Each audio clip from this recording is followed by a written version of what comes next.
Hey, what's up guys? Fast Jake DeLuca here with another gameplay. This one on Hijacked, running the FAL with Quick Draw and Reflex Sight. Score streaks are UAV, Lightning Strike, and Stealth Chopper, and when I say gameplay, this is not what you're used to seeing.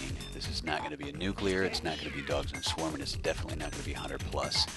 This is more like what an average game player looks like when trying to break down their gameplay and bridge the gap between where an average player plays and where an average player wants to play.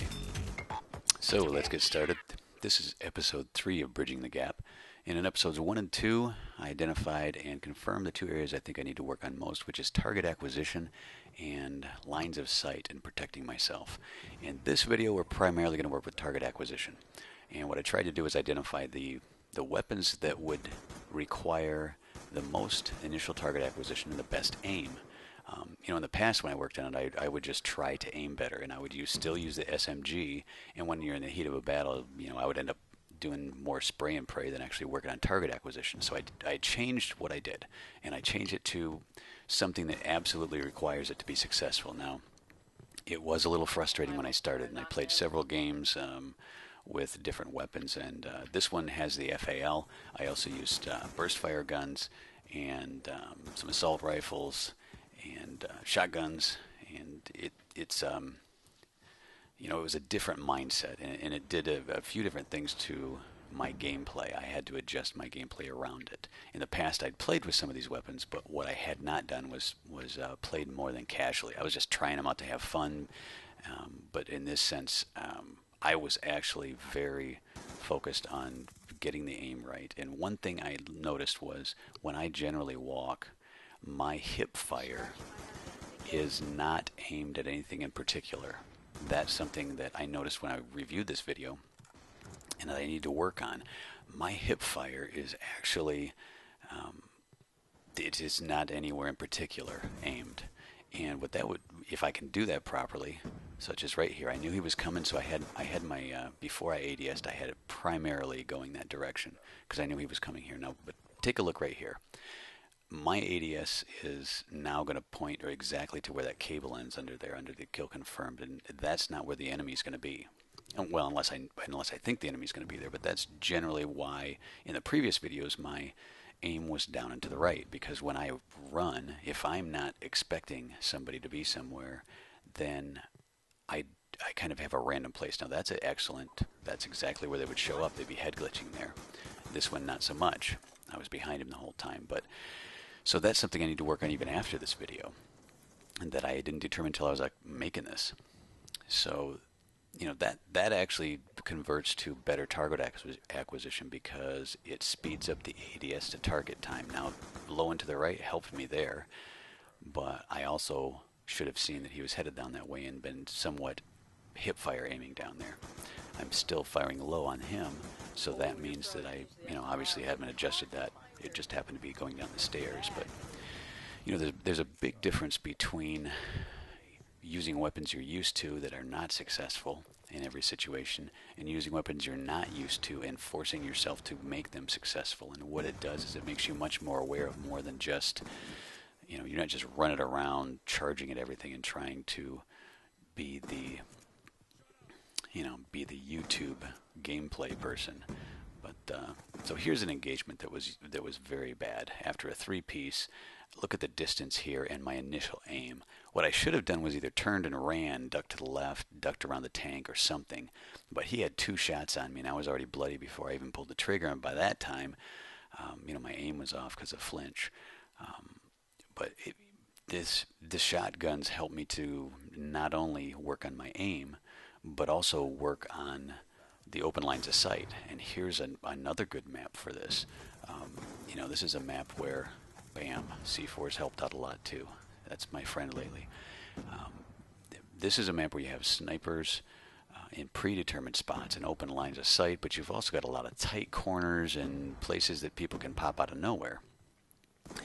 So with a shotgun on this map, makes a lot of sense because you have to avoid the lines of sight or you're just clearly going to die. I have no shot of getting a sniper at a distance with this gun. Here's something that was very useful. A little bit too far away. It took me 2 shots, but I got him. I ducked back around the corner because he was too far away and I could not engage that and expect to win. Here's another one with 2 shots, but when you're hitting him from the side or behind, or unexpected like that guy, it makes sense. No clue why this day I didn't die. I don't know if that was a lag comp thing or what, but I didn't get a hit marker till my third shot when I'd already chased him. A poor decision. He was too far away to successfully chase, and I should not have chased him. I should have, turned and run.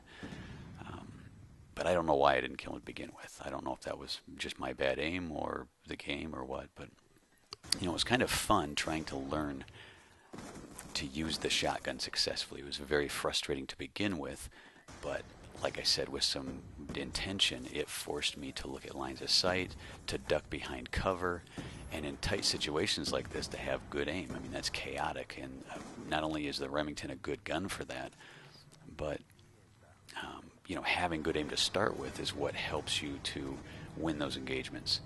And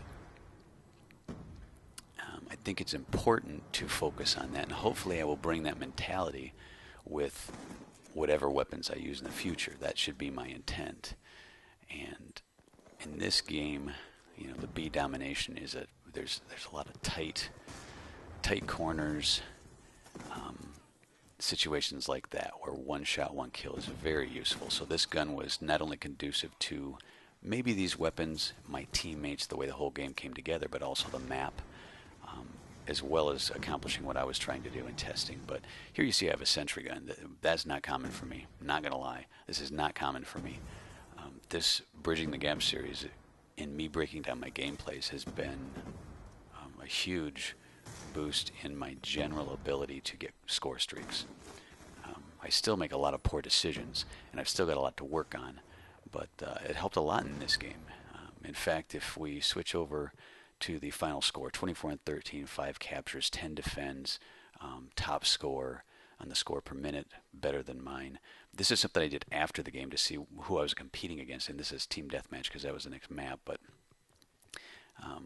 I think it says a lot.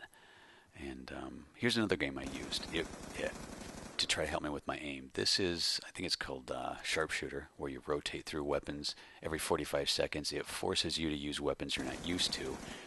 It's also makes it a little bit easier because it's a free-for-all format instead of team. It's free-for-all, so that means anything that moves, they've got the constant UAV, so you kind of know where your enemies are. But anybody that moves is your enemy, so that makes it easier. I happen to be in the same map, which I liked this area in the map. It's not really camping. It's not camping and waiting for somebody to pop around a corner, but it is definitely, securing an area. And, I'm comfortable with this area now, almost no matter what gun I use, because of the fact that I use the Remington and became aware of the long lines of sight, became aware of where I was most exposed, and I think that's key to being successful. Something I hadn't thought about before. When you watch the rushers, the YouTube guys, the pros, they make it look easy, and even the tips that they give you, it's hard to convert them to my gameplay, but I'll have more in the future. And if you liked anything in this video, if you like the series, go ahead and hit the like button, subscribe if you want to see more. And this was fun doing this, and I hope it's can not only help me but help you guys in the future. And I plan to put some more gameplays and things to work on and general stuff. But until then, I guess here's to Bridging the Gap.